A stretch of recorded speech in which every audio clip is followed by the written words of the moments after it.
How did the Ohio State Buckeyes go from here Turner and the Tigers to here? And the Ohio State Buckeyes are the first national champions of the playoff era.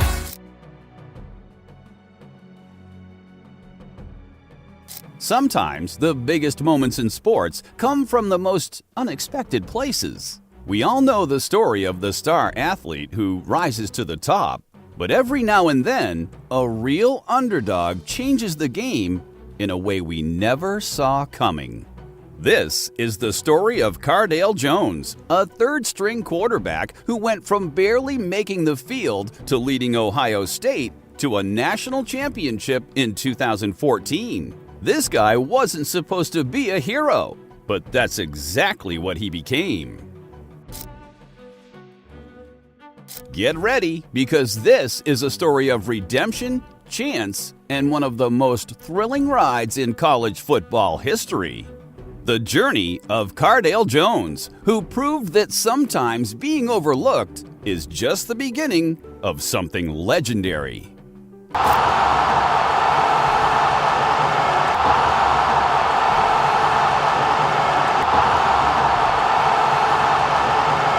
Let's rewind a bit. Cardale Jones wasn't the next big thing when he arrived at Ohio State. In fact, to most people, he was just another guy trying to make it as a backup QB. A raw talent, sure, but one who had a lot to prove. In high school, he was a standout, leading his team to a state championship. But once he got to college, well, let's just say there were more questions than answers, especially when you factored in his social media habits. You know, he's not the grown man that he needs to be, but he's getting close. You know, the thing that really struck me is when he made a mistake. Jones became a symbol for everything that's wrong with modern education, according to his infamous 2012 tweet. Cardale probably had some deep philosophical thoughts about the state of higher education, right? Or maybe he was just frustrated that he had to go to class instead of throwing a football. Either way, the tweet heard round the world went something like this. Why should we have to go to class if we came here to play football? We ain't come to play school. Classes are pointless. Yes, nothing says college education quite like using all caps to express your disdain for the rigors of academia. He just figured that if he was going to be studying anything, it should be playbooks, not whatever class he was supposed to be in. After all, who needs history when you can break a defense's will with a perfectly thrown pass?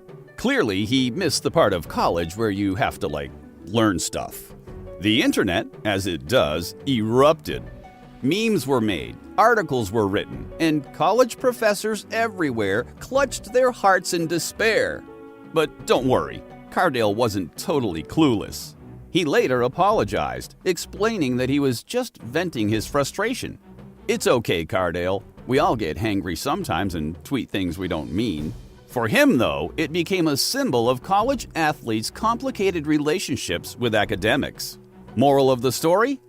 Maybe it's okay to skip a few classes if you're leading your team to glory, but definitely don't tweet about it. Back to the gridiron. Jones wasn't the five-star recruit with all the hype. He wasn't the player who'd been in the spotlight for years. In fact, when the 2014 season began, Cardale was sitting third on the quarterback depth chart behind Braxton Miller, the Heisman contender, and J.T. Barrett, the poised sophomore who had already proven himself. Cardale? Well, he was just trying to find his place. Hey, it's a classic always, man. You never know what to expect when you play this game, and that's 5 pair of gold pants for these seniors. So yeah, not exactly a guy who looked like he'd be leading a team to the national title anytime soon. Tackled by Cody Gallia, a defensive end. The play goes to the 7, and Miller's still down on the field. Then, as if by fate, things started to change. During a Buckeye practice, Braxton Miller, the guy who was supposed to lead Ohio State to glory, suffered a season-ending shoulder injury. Just like that, the Buckeyes were without their star quarterback. The path was wide open for JT Barrett, a freshman who had come in with big shoes to fill. Back-to-back Big Ten Player of the Year, Braxton Miller throws a pass to his left arm, pops out of his shoulder. I hear it. He curls up in a ball right in front of me.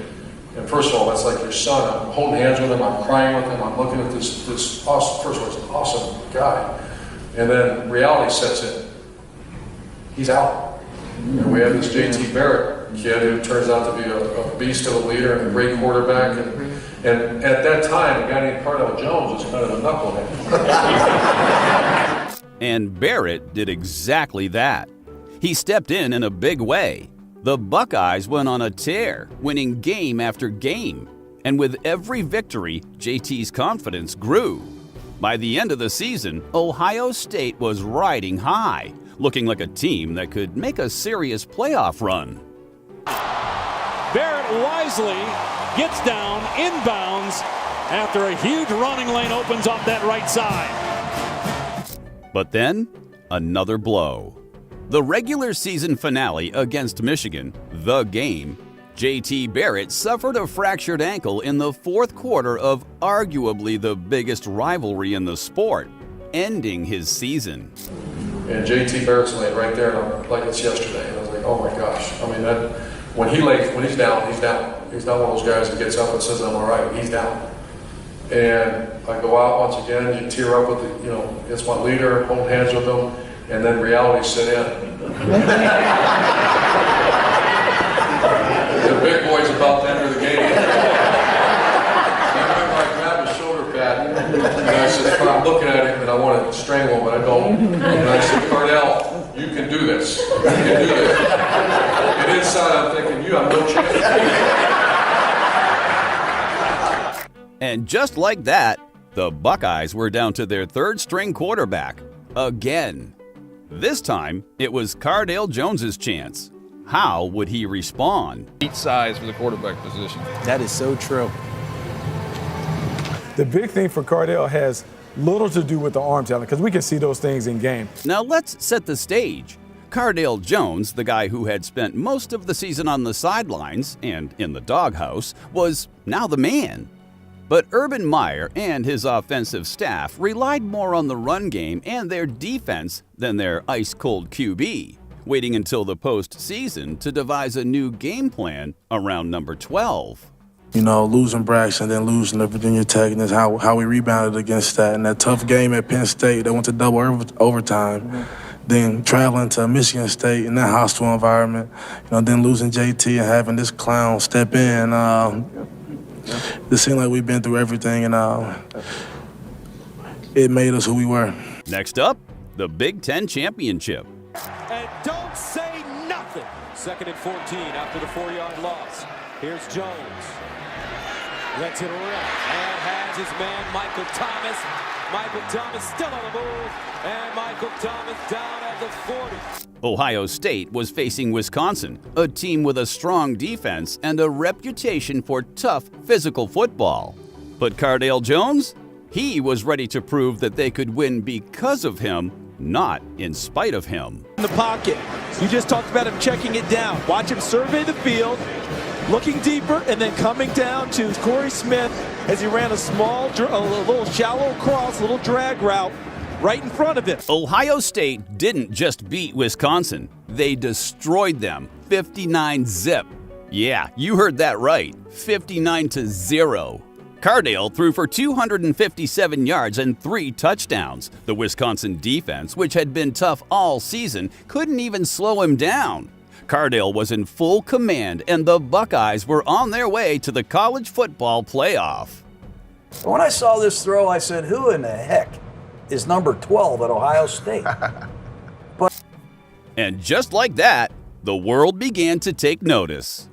This third-string quarterback? He was becoming something more. He wasn't just an emergency fill-in. He was a real contender. 20 yards, Cardale Jones.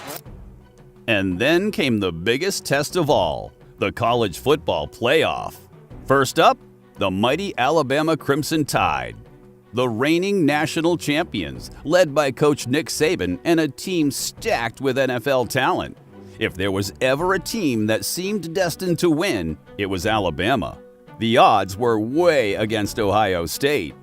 Even after the interception, he kept his poise and he made some big throws and made big plays on third down. But you know what? Cardale Jones wasn't fazed, not one bit. Cardale showed up to the Sugar Bowl and delivered. He threw for 243 yards and 1 touchdown. But it wasn't just the stats, it was his presence. The way he stood in the pocket, taking hits, firing deep passes, and leading the Buckeyes to a 42-35 upset of Alabama. Ohio State had just taken down the kings of college football, and Cardale, he was the hero. Cardale's performance against Alabama was legendary. He didn't just lead Ohio State to a win. He proved he belonged on the biggest stage. And then, the national championship. Ohio State versus Oregon. Heisman winner Marcus Mariota leading the high-flying Ducks. The pressure was on, and once again, Cardale was in the spotlight.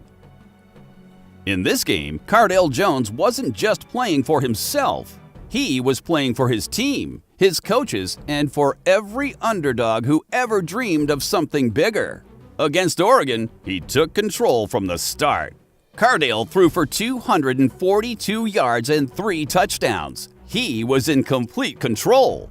It didn't hurt that Zeke Elliott rushed for almost 700 yards in the 3 games with Jones at the helm. But nonetheless, Ohio State didn't just win the biggest prize in the land. They dominated, 42-20.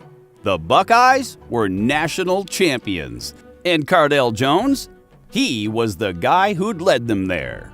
Jones, who started the season on the 3rd string, was brilliant. Running back Ezekiel Elliott, who ran for 246 yards and 4 touchdowns, was bruising. Not bad for a bunch of guys who... From 3rd string to national champion. It's the stuff of legends. Jones went from being an afterthought to one of the most unforgettable quarterbacks in college football history.